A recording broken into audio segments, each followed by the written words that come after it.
Hi everyone, and welcome to the first Google Search News. I hope life is treating you well wherever you are.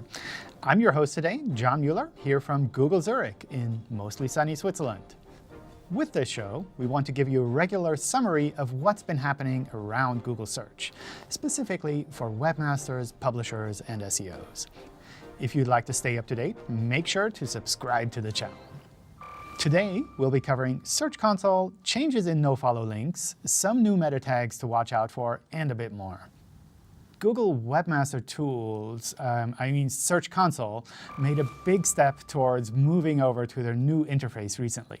Search Console is a free tool that gives webmasters and site owners information on how Google Search interacts with their websites.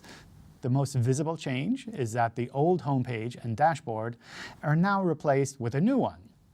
This is a big step for the team and allows them to focus more on interesting new features for the millions of websites that use these tools. We haven't moved everything over yet, and some legacy features are still linked from the new Search Console for now. But stay tuned, Search Console will continue to evolve. In other news, there's been a change in the Webmaster Office Hours.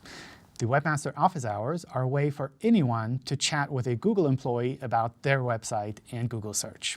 Let's take a quick look at how it works now. First, we introduced new sessions about a week beforehand on the YouTube community page, as well as in the event calendar. For each session, you can leave questions that you'd like to cover directly as comments and vote on other questions.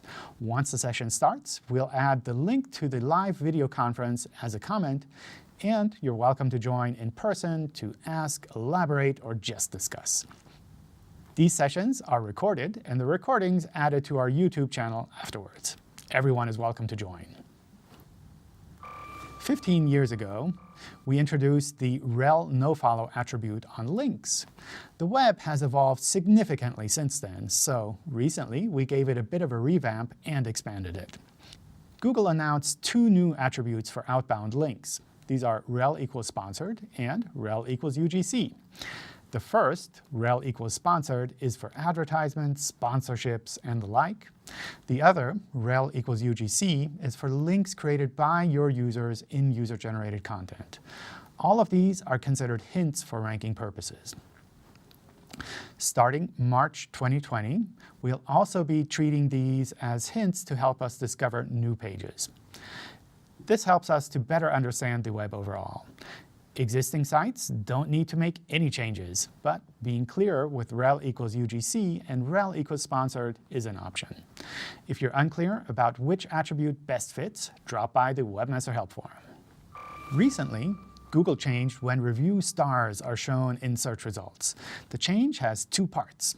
First, review-rich results are only shown for certain types of items where reviews really make sense.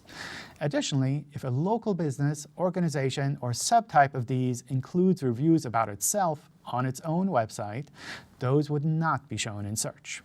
This includes both reviews a business collects itself, as well as those from third-party providers that are embedded with widgets.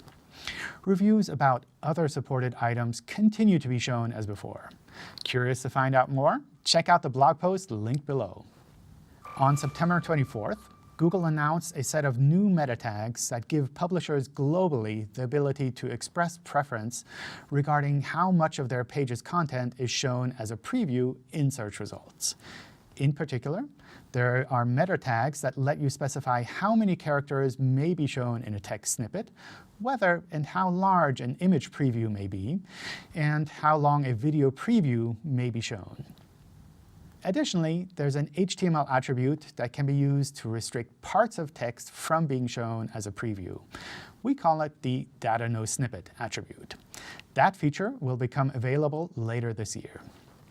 Next to these, our documentation goes into how AMP pages and how structured data may be shown in search.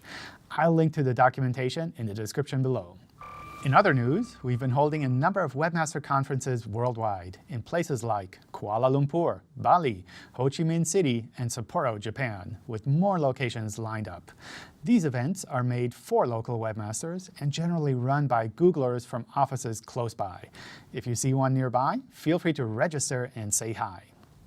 That's all for now, folks. And now, On to the weather. Well, it's autumn here now, so there's a bit of sun and a bit of cloudiness, so whether it'll be a nice day is hard to say. I guess you could say it depends. But stay tuned for the next weather report and, of course, Google Search News coming to you in a few weeks' time.